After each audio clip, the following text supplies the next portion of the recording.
अस्सलाम वालेकुम, कैसे हैं आप? आज मैं आपके साथ बहुत ही स्पेशल रेसिपी को शेयर कर रही हूँ, जो कि बहुत ही लज़ीज़ और ज़ायकेदार बनकर तैयार होगा। आज हम अंडे और आलूओं का कोरमा बनाएँगे, एक नए अंदाज़ से और मुनफ़रिद अंदाज़ से, और ये इतना लज़ीज़ बनकर तैयार होगा कि आप चिकन और गोश्त को खाना भूल जाएँगे। चलिए जी, इसको बनाने के लिए हमें जिन चीज़ों की ज़रूरत है, उनमें मैंने लिए हैं 1 किलो आलू। आलूओं को मैंने इस तरह काट लिया है, 3 अदद टमाटर लिए हैं और उनको ग्राइंड कर लिया है, आधा कप दही का लिया है, सब्ज़ धनिया बारीक कटा हुआ, 5 अदद अंडे लिए हैं और उनको मैंने बॉयल कर लिया है, 2 बड़े साइज़ के प्याज लिए हैं और उनको इस तरीके से फ्राई करके निकाल लें, 5 से 6 अदद सब्ज़ मिर्चें, साबुत गर्म मसाला में 3 से 4 अदद सब्ज़ इलायची, 2 बादियान के फूल, 8 से 10 अदद काली मिर्चें, 2 दालचीनी के टुकड़े और 4 से 5 अदद लौंग, दड़ा मिर्च 1 टीस्पून,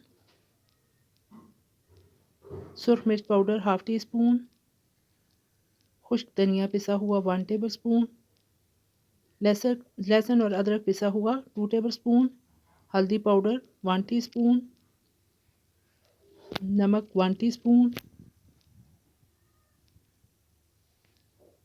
सफ़ेद ज़ीरा 1 टेबल स्पून, जायफल और जवत्री 1/4 टीस्पून। चलिए जी, आज की रेसिपी को बनाना शुरू करते हैं। बिस्मिल्लाहिर्रहमानिर्रहीम। सबसे पहले मिक्सी के अंदर आप प्याज को शामिल करके इसके अंदर थोड़ा सा पानी डाल के ग्राइंड कर लें। एक मैंने कढ़ाई ली है और उसके अंदर 1 कप कुकिंग ऑयल को शामिल कर दें। साथ में लहसुन और अदरक को शामिल कर दें और गर्म मसाला भी, साबुत गर्म मसाला डाल दें और तमाम खुश्क मसाला जात भी इस तरीके से शामिल कर दें।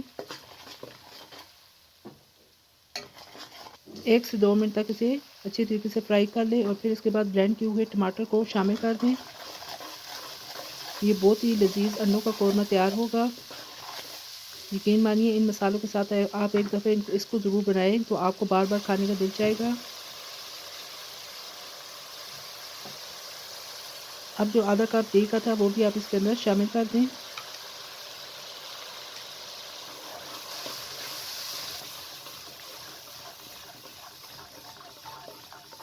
तमाम चीज़ों को अच्छे तरीके से मिक्स कर लें। बहुत ही अच्छी सी खुशबू आना शुरू हो चुकी है।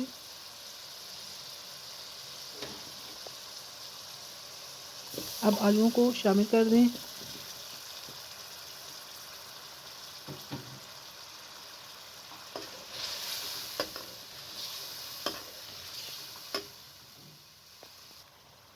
फ्लेम को आपने मीडियम रखना है। हाफ़ टी स्पून कश्मीरी मिर्च शामिल कर दें, इससे इसका कलर बहुत ही अच्छा आएगा।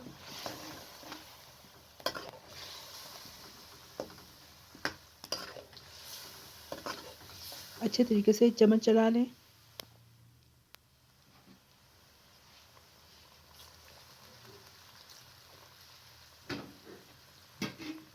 और तकरीबन 1 गिलास पानी शामिल करके कवर करके इसे पकने दें। ये तकरीबन 10 मिनट गुजर चुके हैं और आलू हमारे अच्छे तरीके से गल चुके हैं। ये देखिए जी, आलू अच्छे तरीके से गल चुके हैं। आलूओं का साइज़ आपने बड़ा ही रखना है। कोरमे में आलू बड़े साइज़ के ही अच्छे लगते हैं।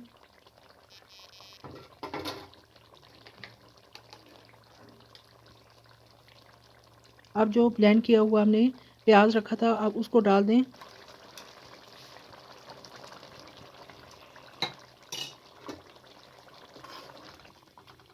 आपने रेसिपी को पूरा देखना है, स्किप नहीं करना, ताकि आपको हर स्टेप अच्छे तरीके से समझ आए।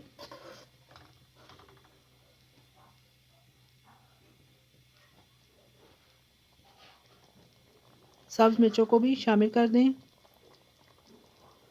और अंडों को भी शामिल कर दें। दम वाले फ्लेम पर तकरीबन आपने इसे 8 से 10 मिनट तक मज़ीद पकने देना है।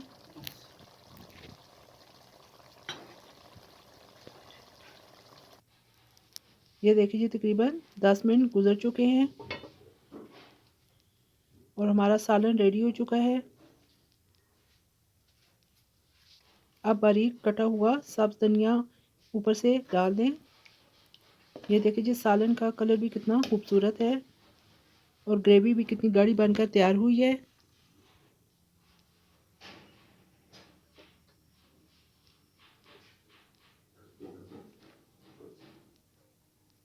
अब आप फ्लेम को ऑफ कर दें। मैं आपको डिश आउट करके दिखाती हूँ। ये देखिए जी, मज़ेदार अंडों का कोरमा रेडी हो चुका है। इन्हीं मसालों के साथ आप एक दफ़ा ज़रूर बनाइएगा और मुझे कमेंट बॉक्स में अपनी राय से आगाह कीजिएगा कि आपको मेरी ये रेसिपी कैसी लगी है। ये बहुत ही मुनफरिद और लजीज रेसिपी बनकर तैयार हुई है। अगर आपको मेरी रेसिपी पसंद आए तो लाइक कर दीजिएगा और मेरे चैनल को ज़्यादा से सब्सक्राइब और शेयर भी कर दें और बेल आइकन को भी प्रेस कर दें ताकि मेरी हर न्यू वीडियो आप तक बर वक्त पहुँच सके। फिर इंशाल्लाह एक और अच्छी सी नई वीडियो के साथ आपकी खिदमत में दोबारा हाज़िर होंगी। अपना और अपने प्यारों का बहुत ख्याल रखिएगा। इजाज़त दीजिए। अल्लाह हाफिज़।